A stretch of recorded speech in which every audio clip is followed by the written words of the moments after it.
So today I will be presenting my machine learning mini project. The purpose of this project was to analyze student lifestyle data and identify distinct lifestyle personas.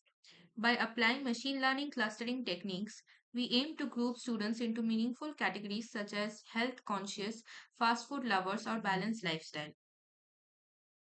We started with survey data that included features such as students' height, weight, cuisine preferences, spice tolerance, eating out per week, hobby, club interest, and various related data.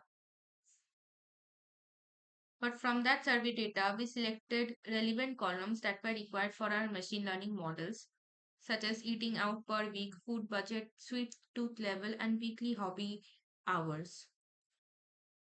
The data was converted to numeric and was cleaned by removing irrelevant columns.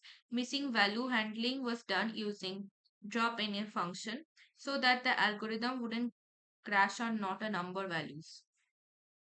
Since the raw data values were on different scale, like food budget per meal could be like 200 and eating out per week a column value could be 2 or 3, and since k means uses Euclidean distance, so big numbers could dominate small ones, we fix this using standard scaler. After scaling, each feature had mean equal to 0 and standard deviation equal to 1. So all features could contribute equally to clustering. We then applied k-means clustering algorithm to group students into clusters. K-means is well suited for this type of data because it uses Euclidean distance to group similar points.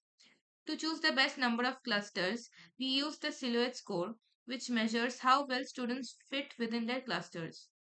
We tried different values of k ranging from 2 to 6, and the best value of k was found to be 3.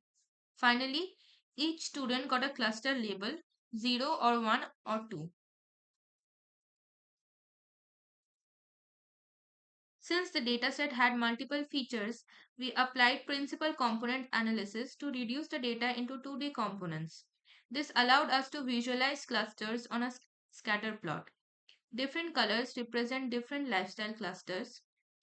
Students closer together in the plot share similar lifestyle habits. This gave a nice visual separation of groups. After that, we calculated the mean values of the four features for each cluster. Based on those means, we gave each cluster a persona name, and then we assigned each student to a particular persona. We used pie chart to visualize the percentage of students belonging to each lifestyle persona. The pie chart illustrates the distribution of students across the identified lifestyle personas. The largest segment corresponds to the balanced but low engagement group, followed by the fast food lovers or social foodies group, and then comes the health conscious or active group. This suggests that while a majority of students maintain healthy habits, a significant portion still struggles with unhealthy dietary patterns. We also used bar chart to highlight the number of students assigned to each persona. In this visualization, the balanced but low engagement persona had the highest representation, and the health conscious active persona is the least represented, indicating the lack of physical activity among the students in the sample. This categorization of students provides actionable insights. Our university can use these personas to design targeted wellness campaigns and clubs for their students. Wellness programs can target cluster 2 with healthy eating habits. Hobby clubs can engage cluster 0 students, whereas balanced students in cluster 1 may need tailored incentives to maintain their balance. This model could also be integrated into student wellness apps.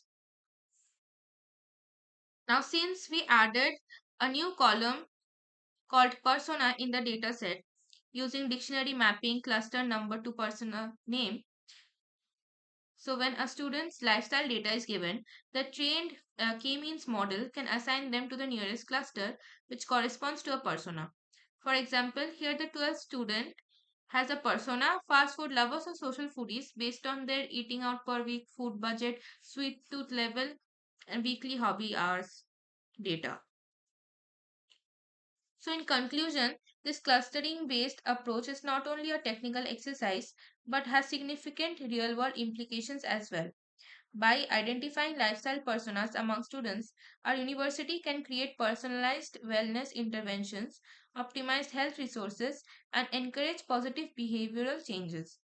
The model can further be adapted into digital wellness platforms, offering individuals actionable insights into their health habits. Ultimately, such data driven personalization can contribute to healthier and more productive communities. Thank you.